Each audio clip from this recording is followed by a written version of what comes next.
मैं मौत और जिंदगी भी देता हूं क्योंकि मैं खुदा हूं।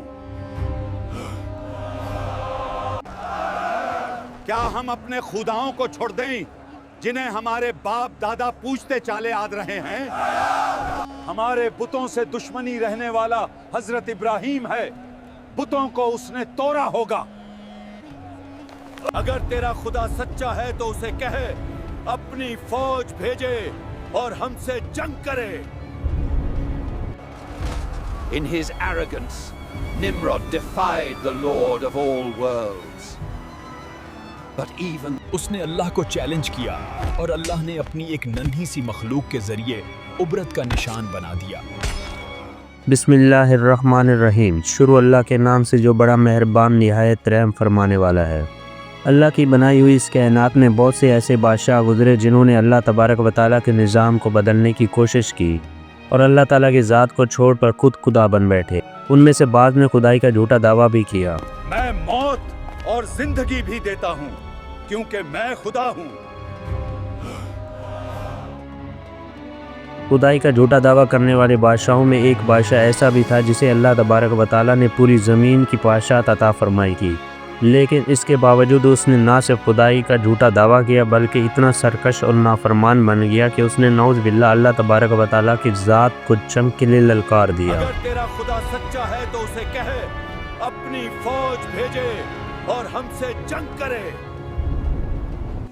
प्यारे दोस्तों, आज के इस वीडियो में हम आपको बताएंगे उस बदनसीब बादशाह के बारे में जिसने अल्लाह तबारक व तआला को जंग के लिए ललकारा और फिर अल्लाह ताला ने किस हकीर मखलूक के ज़रिए उसे हलाक फरमा दिया और उसे दुनिया के लिए इबरत का निशान बना दिया। अगर आपको हमारी वीडियो पसंद आए तो वीडियो को लाइक करें, शेयर करें और कमेंट में अल्लाह अल हक है लिखें।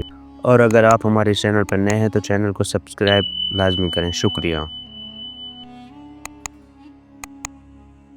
कुरान पाक के इस ईमान अफरोज़ वाक़ये को सुनने के लिए हम आपसे गुजारिश करते हैं कि इस वीडियो को आखिर तक ज़रूर देखिएगा।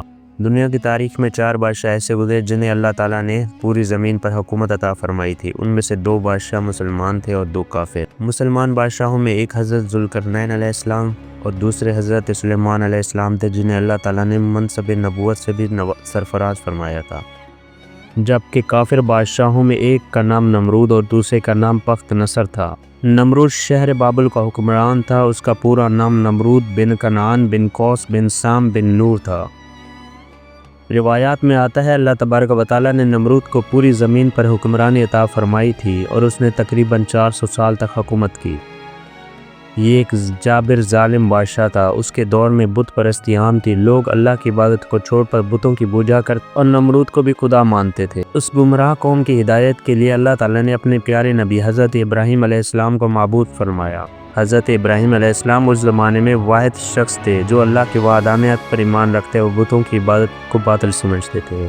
जब आप अलैहिस्सलाम ने अपनी कौम को देखा कि वो पत्थर के बुतों की पूजा कर रही है तो आप अलैहिस्सलाम ने उन्हें हिदायत की तरफ बुलाया और कहा सिर्फ अल्लाह वाहिद की इबादत करो, लेकिन वो कौम अपनी ज़िद और शिर्क पर कायम रही। क्या हम अपने खुदाओं को छोड़ दें जिन्हें हमारे बाप दादा पूजते चाले आ रहे हैं? एक दिन हज़रत इब्राहीम अलैहिस्सलाम ने इरादा फरमाया कि उनके झूठे माबूदों को उनके सामने बातिल साबित करें। चनाचा आप अलैहिस्सलाम उस जगह तशरीफ़ ले गए जहाँ वो बुत रखे गए थे। अलैहिस्सलाम ने तमाम बुत तोड़ दिए सिवाय एक बड़े बुत के, ताकि वो उसी पर इल्ज़ाम लगा सके। जब नमरूद और उसके लोग वापस आए तो अपने बुत टूटे हुए देखकर हैरान रह गए। किसी ने कहा हमने एक नौजवान को सुना है जो इनका जिक्र करता है जिसका नाम इब्राहीम है। नमरूद ने कहा उसे लोगों के सामने लाओ ताकि वो गवाही दे। नमरूद ने कहा ए इब्राहीम, क्या तुमने हमारे माबूदों के साथ ये किया है? इब्राहीम ने कहा बल्कि ये इनके बड़ों ने किया होगा, अगर वो बोल सकते हैं तो उनसे पूछ लो। उन्हें फ़ौरन मालूम हो गया ये काम हज़रत इब्राहीम का ही है क्योंकि वही बुतों की मुखालफत करते थे। हमारे बुतों से दुश्मनी रहने वाला हजरत इब्राहीम है, बुतों को उसने तोड़ा होगा। नमरूद के दरबार में फैसला हुआ कि हज़रत इब्राहीम अलैहिस्सलाम को इबरतनाक सज़ा दी जाए। नमरूद ने हुक्म दिया एक बहुत बड़ा मैदान बनाया जाए, उसमें लकड़ियां जमा करके आग जलाई जाए और हज़रत इब्राहीम अलैहिस्सलाम को उसमें फेंक दिया जाए। ऐसी आग जलाई गई कि उसकी लिपटें आसमानों को छू रही थी। حضرت ابراہیم کو آگ میں ڈالا گیا تو اللہ تعالیٰ نے حکم دیا، اے آگ تو ابراہیم پر ٹھنڈی اور سلامتی والی ہو جا، اور وہ آگ حضرت ابراہیم علیہ السلام کے لیے رحمت اور سکون کا باعث بن گئی۔ کچھ دنوں بعد جب آپ علیہ السلام آگ سے صحیح سلامت باہر تشریف لائے تو ساری قوم حیران رہ گئی، لیکن نمرود اور اس کی قوم پھر بھی ایمان نہ لائے۔ حضرت ابراہیم نے انہیں بار بار سمجھایا مگر وہ اپنی سرکشی سے باز نہ آئے۔ آخر نمرود نے تکبر میں کہا، اگر تیرا خدا سچا ہے تو اسے کہے اپنی فوج بھیجے اور ہم سے جنگ کرے۔ اگر تیرا خدا سچا ہے تو اسے کہے اپنی فوج بھیجے اور ہم سے جنگ کرے۔ چنانچہ اللہ تعالیٰ نے حضرت جبرائیل علیہ السلام کو بھیجا، جنہوں نے حضرت ابراہیم علیہ السلام کو بتایا کہ اللہ کا لشکر تیار ہے۔ حضرت ابراہیم نے نمرود کو اطلاع دی تو نمرود نے 3 دن کی مہلت مانگی تاکہ وہ اپنی فوج تیار کر سکے۔ 3 دن میں نمرود نے پوری دنیا سے جنگجو اکٹھے کر لیے۔ جب اس نے اپنی فوج کو تیار کر لیا تو اللہ تعالیٰ نے ایک حقیر مخلوق مچھروں کا لشکر بھیج دیا۔ وہ مچھر اتنی بڑی تعداد میں تھے کہ آسمان سیاہ ہو گیا۔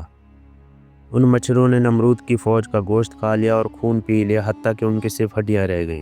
جب نمرود نے یہ حال دیکھا تو اپنے محل کی طرف بھاگ گیا۔ اللہ کے حکم سے ایک چھوٹا سا مچھر نمرود کے ناک کے سوراخ میں داخل ہو گیا اور اس کے دماغ میں پہنچ کر دماغ کو کھانے لگا۔ اس کی تکلیف اتنی شدید تھی کہ نمرود دیواروں سے اپنا سر مارتا رہتا۔